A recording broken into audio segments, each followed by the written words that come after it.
fomos chamados para ser escravo. Parece chocante falar isso, mas é o óbvio.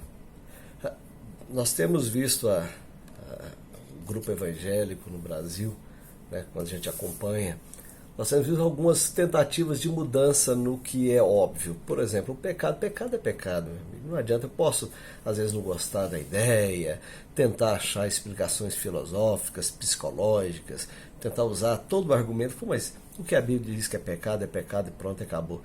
Não cabe a mim questionar aquilo, cabe a mim aceitar que estou cometendo um erro diariamente, quase 24 horas por dia, né?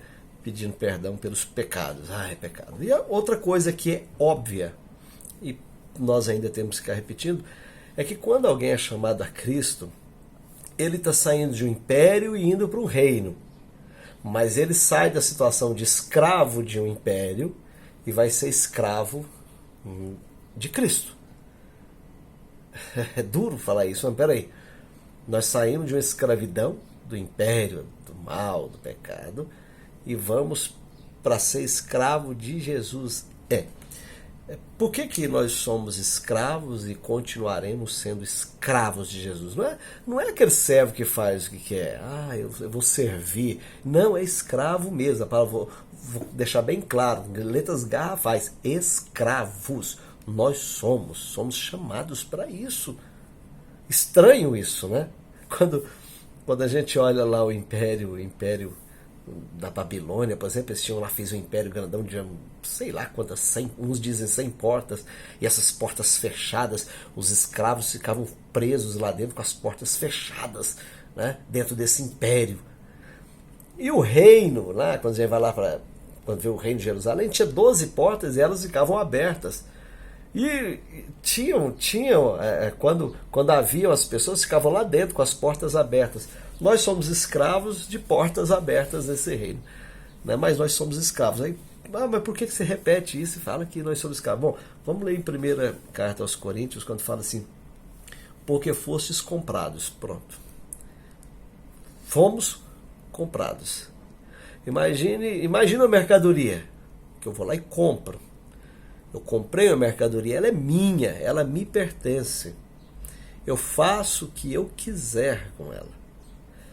E aí continua, porque fostes comprados por bom preço, glorificai, pois, a Deus no vosso corpo e no vosso espírito, os quais pertencem a Deus. Então agora pertence. O corpo e o espírito pertencem a Deus. Pronto.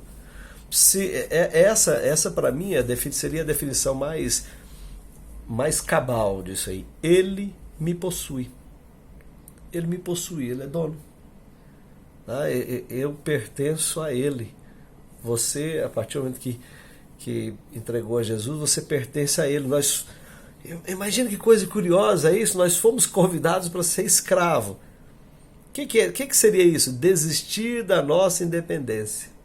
Eu não sou eu que mando, não. Nós desistimos da nossa independência dia após dia, enquanto nós vamos envelhecendo. Isso é que mais eu fico encabulado quando eu vejo uma pessoa jovem questionando esse fato de sermos escravos de Jesus. Eu até entendo, ele está começando, é um jovem, até que a gente possa explicar, mas nós que vamos envelhecendo e vamos perceber que nós estamos perdendo tudo aqui, estamos perdendo tudo, estamos nos desligando dessa terra, estamos caminhando para dar um adeus para essa existência, para essa aqui. Esse tabernáculo está se desfazendo. Nós estamos vendo as pessoas se desmancharem. O tabernáculo está se desmanchando, isso é natural. É assim que Deus fez as coisas. Eu vou envelhecendo, vou ficando cada vez mais fraco, o corpo, as células estão definhando, e vai morrer. E vai acabar isso aqui. E aí é uma nova etapa que vai começar. Todos os bens materiais adquiridos, todas as posses, todos os títulos, tudo que você adquiriu aqui fica. É daqui fica, até esse corpo, que às vezes a gente cria tanta expectativa com ele também vai virar pó. Então, esse corpo e o espírito pertencem agora a Cristo. Nós vamos desistir da nossa independência. Nós vamos desistir da nossa liberdade. Eu já não sou livre para fazer o que eu quiser. Se eu fosse livre para fazer o que eu quiser, eu não tinha que todos os dias estar pedindo perdão pelas coisas que fiz fora da vontade dele. Todos os dias. Todos os dias. Eu não precisava passar pelo constrangimento de todos os dias, diariamente. Tem que chegar dia dele, se errei mais uma vez. Pequei de novo, Senhor. Me perdoa. Me perdoa, me dá entendimento, sabedoria. Acabou, eu não tenho liberdade, porque se eu tivesse liberdade, eu faço o que eu quiser. Eu faço o que eu quiser, eu sou dono do meu nariz. Não sou. Se fosse, não estava todos os dias me ajoelhando e clamando por misericórdia. Todos os dias. Eu me constrange de dizer isso, mas não me envergonho de dizer isso. Ser escravo, nós vamos nos submeter à vontade de outro e abandonar nosso direito. Eu poderia questionar e falar assim, não, mas eu tenho direitos. Eu tenho direitos. Direitos são meus, eu poder brigar pelos meus direitos, mas a Bíblia não me dá essa, o Evangelho não me dá essa alternativa, não me dá isso aí. Mas Paulo brigou pelo seu direito lá, quando ele disse eu tenho meus direitos, mas não, meu amigo, vamos ler o contexto, por favor. Por favor, Paulo ele tinha o direito dele como cidadão. Ninguém está dizendo que você não vai usar seu direito como cidadão, que você não vai questionar os políticos são corruptos, então tem que aceitar tudo que eles fazem. Não, nós vamos questionar. Nós estamos falando aqui no pertencimento a Cristo. Você tem sua vida diária ali, você tem que questionar mesmo. O político é corrupto, nós temos que denunciá-lo. Há uma infração da lei, nós temos que denunciar.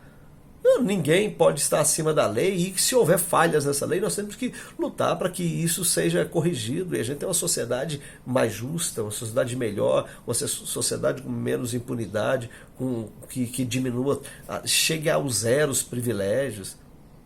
Tá? Então, justiça. Isso aí não tem nada a ver. Você tem essa vida, sua vida social. Mas com Cristo, nós perdemos nossos direitos.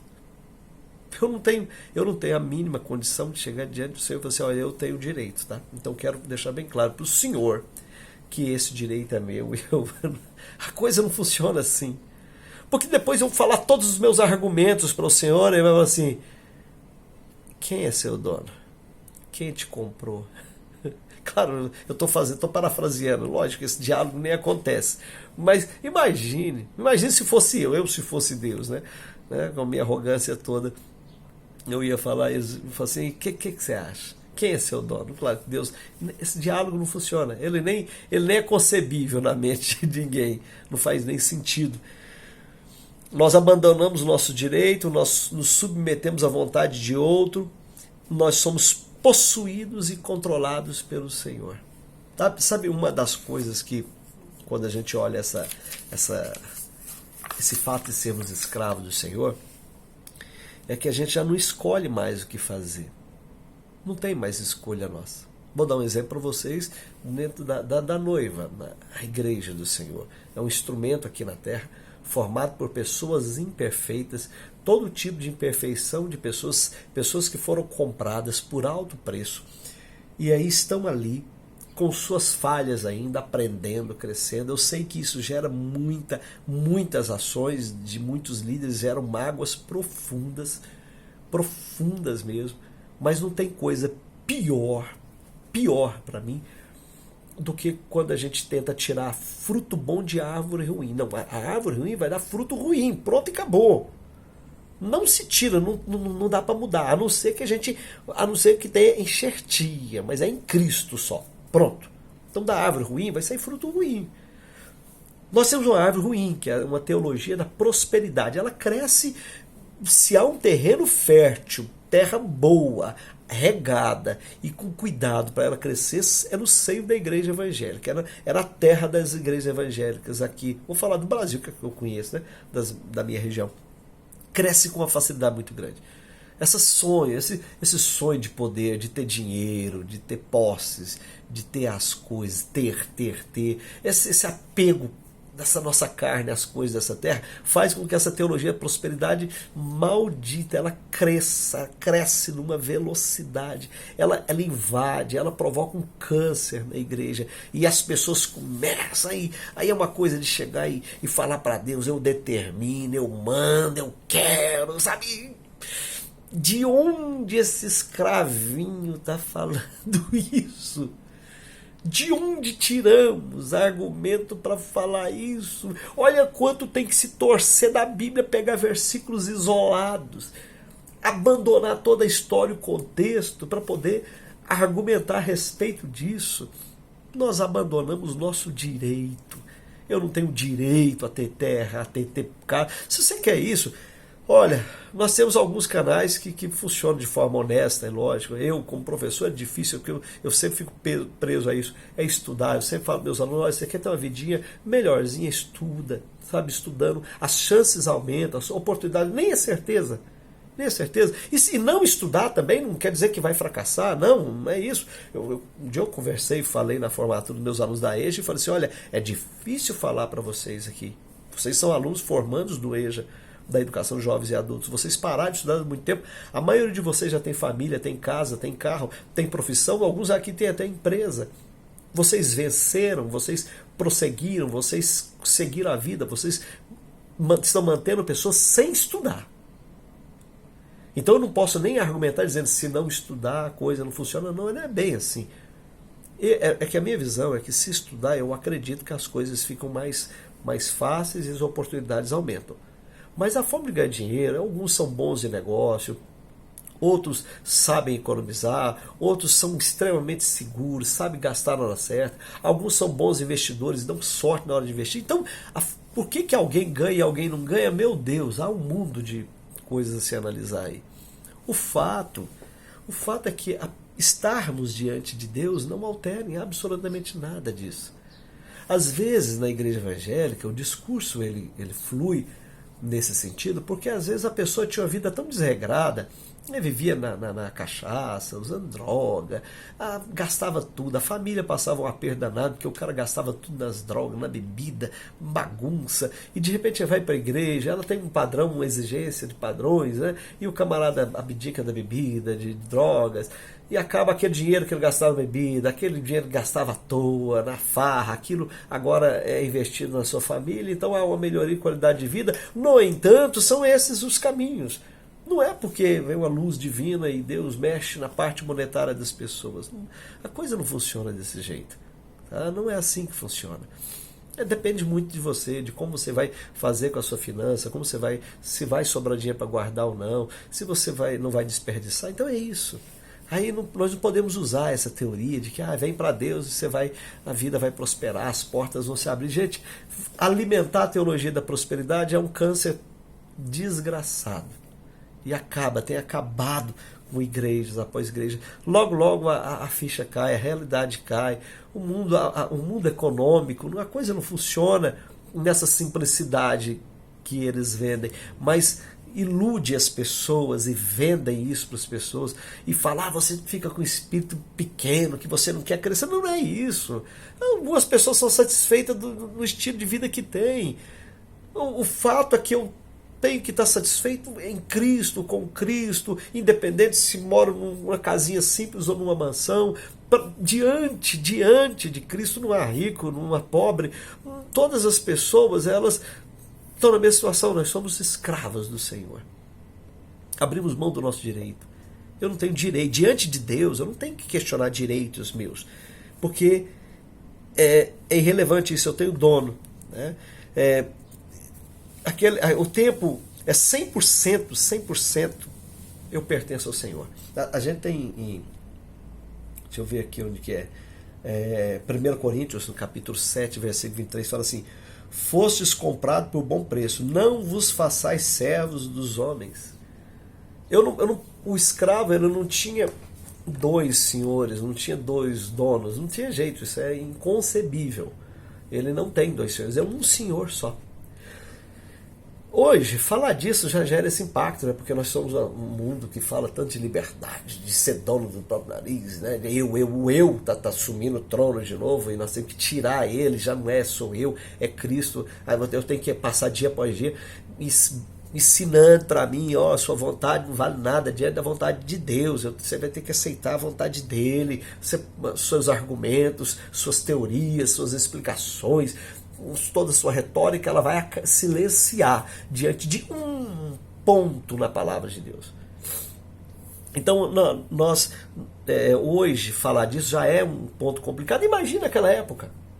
Imagina a época dos apóstolos, a igreja primitiva falando para uma sociedade onde em alguns livros, a gente lê nos livros de história, que em alguns, os gregos, por exemplo, praticamente era quase, até mais do que isso, mais do que 50% da população era de escravos. A pessoa era comprada, ia lá na feira e comprava, vou pegar aquele ali, trazia, quando ganhavam as guerras, trazia os escravos e comprava. E aí você pregar o evangelho para o escravo, que a maioria dos nossos irmãos primitivos da igreja eram escravos. E você falava para ele, olha, você vai aceitar, né? Vai caminhar com Cristo agora, que vai ser o seu Senhor. Aí o camarada devia ficar desanimado, penso eu aqui. Mas eu sou escravo de um e você é escravo de outro agora.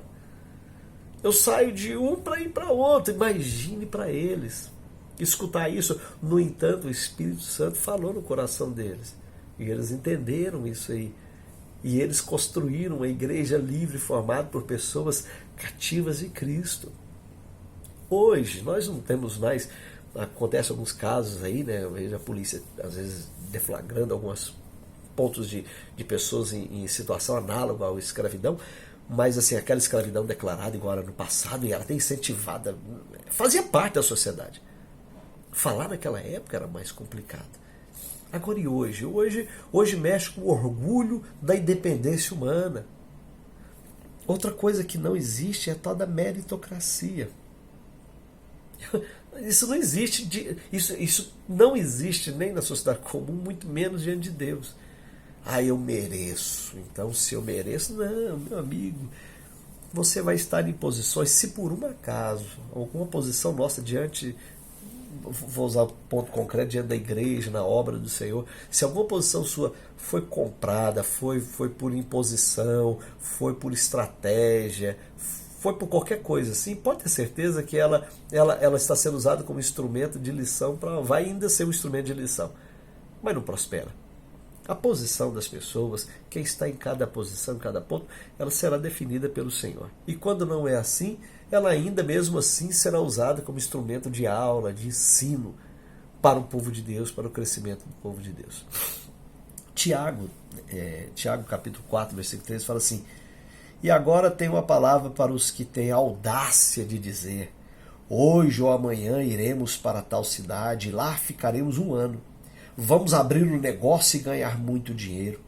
Vocês não enxergam um palmo diante do nariz? Quem pode prever o amanhã? Vocês são como neblina, que se vai logo que o sol, né, chega. Então, em Tiago 4,3 fala isso. Você não decide. O nosso destino está nas mãos do nosso dono. Um servo, uma pessoa livre, ele podia trabalhar para 2 pessoas, ter um trabalho de manhã, um outro à noite, um dia, outro à noite. Não, o escravo não. Ele tem um dono só. Nossa vontade, nosso futuro, os caminhos que vamos seguir estão nas mãos dele. Tá? Gálatas também fala, em Gálatas capítulo 1, versículo 10, fala assim: acham que falo desse modo para manipular alguém? Ou para impressionar o próprio Deus? Ou para ganhar aplausos do povo? Se meu alvo fosse popularidade, eu não seria escravo de Cristo. Se o alvo é popularidade, ou seja, ser escravo de Cristo não é popular. Então quando você vê esse discurso aqui, ele não vai levantar aplausos, mas de jeito nenhum, ele vai dar popularidade, não, ele vai dar crítica, as pessoas, mas que isso, e cadê liberdade? Não tem. Diante de Deus, quando nós entregamos a vida a Jesus, é uma vida de escravidão, somos cativos dele.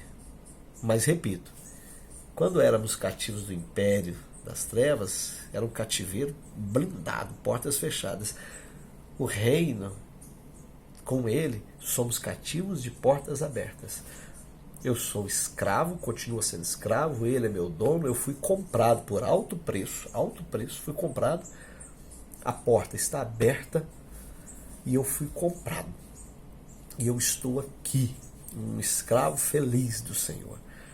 Cada dia mais feliz. Enquanto menos eu começo a mandar, inclusive no meu corpo, porque ele começa a ter os impactos da velhice. E eu começo a perceber que o corpo já nem ele me obedece mais. Eu penso, eu sou um escravo do Senhor. O meu corpo e minha alma pertencem ao Senhor. Mas se tem lições que eu estou demorando para aprender, ele vai me ensinar. Ele é meu Senhor, as coisas vão se organizar, os erros que insistem em cometer, ele terá a sua forma de me corrigir, já tem corrigido. Então, ser escravo é isso, é pertencer ao Senhor, é estar nas mãos dele. E naquela época, quando o escravo fugia, ele não era livre porque fugia. Agora eu estou livre, não. Depois de escravo, depois de comprado, o seu senhorio naquela época ia atrás dele, mandava buscar, anunciava nos meios de comunicação da época lá do Império. E aí, onde ele fosse, a uma hora sabia, opa, esse cara é escravo. De alguns tinha até marca, cicatriz, né? Uma tatuagem. Esse aqui tem um dono. Aí acabava voltando, esse escravo voltando pro seu dono. O cara às vezes fazia o que queria com ele, às vezes até matava o cara, castigava crucificado para mostrar para os outros escravos: ó, tenta fugir para vocês verem. Nem embora a coisa é tão simples assim. Não é virar as costas e sair. Nós fomos entregues, nós fomos achados por ele. Ele nos chamou e nos tirou de escravos do império do mal para sermos escravos dele. Escravos dele. Eu sou, com muita alegria no coração, há algumas décadas já escravo do Senhor. E tenho aprendido a felicidade dessa escravidão. Mas duro falar isso hoje em dia, né? Fica um som estranho, né? Mas escravo, cara, não dá, não cabe na nossa sociedade atual. Realmente, para falar a verdade, o evangelho cada vez menos cabe na nossa sociedade. Por isso que as pessoas têm manipulado esse evangelho, adocicado esse evangelho, colocado uma máscara, algumas capas, um adorno, outra coisa, mais o evangelho raiz, o bruto evangelho, ele não é muito aceito e cada vez será menos aceito nessa terra. E quando nós, os cristãos, que fomos salvos, encontrados pelo Senhor, chamados, comprados pelo Senhor, e agora é nosso dono, quando nós mesmos temos dificuldade em aceitar alguns termos desse tratado, desse novo tratado que é o Novo Testamento, aceitar alguns termos dele, nós temos a dificuldade, imagine os outros, quanta dificuldade terão de escutar esse discurso, dura esse discurso, mas nós fomos comprados por alto preço pelo Senhor.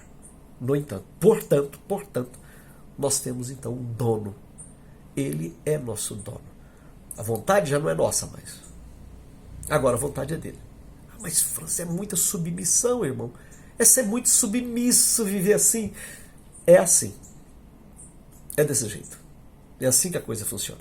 Ele nos comprou com alto preço. E nos tirou daquele reino, quando nós éramos escravos, e colocou nesse aqui. Nós somos escravos dele. É um bom dono. Porque ele é aquele que é nosso dono e diz: eu sou seu pai. E pode nos chamar de filho. Então imagine que choque que foi sair daquele escravo que explorava, judiava, bagunçava com a vida das pessoas, era covarde, era cruel, fazia a gente cometer loucuras, e agora é colocado diante de uma casa onde ele fala assim: agora eu comprei você é meu escravo. No entanto, eu te coloco como filho, eu te trato como filho, você tem um pai, fica aqui dentro desse reino. E quando a gente põe o pezinho para fora, a gente leva a chibatada de novo. daquele reino anterior. Primeiro ele tenta nos seduzir, chamar, agora o reino está mais bonitinho, vem para cá, volta, vem comer um pratinho de lentilha aqui com a gente, vem, é gostosinho aqui fora, e aí às vezes a gente vai, leva pancada, aí quando a gente percebe de novo, assim, que eu estou voltando a velhos hábitos, a velhas condutas, eu não fui comprado para isso. O Espírito Santo, ele habita em nós, ele mexe com a nossa consciência. É difícil aceitarmos algumas posições do Evangelho? É difícil, mas é necessário que a gente aceite e que a gente possa discutir, possa ter diálogo, possa aceitar o contraditório, possa aceitar e discutir isso, mas discutir isso com calma, dentro da palavra, com um bom diálogo, uma boa conversa e muita oração e muita leitura da Bíblia para que a gente não caia no erro de deixar nossas astutas ideias inteligentes substituírem a simplicidade do Evangelho.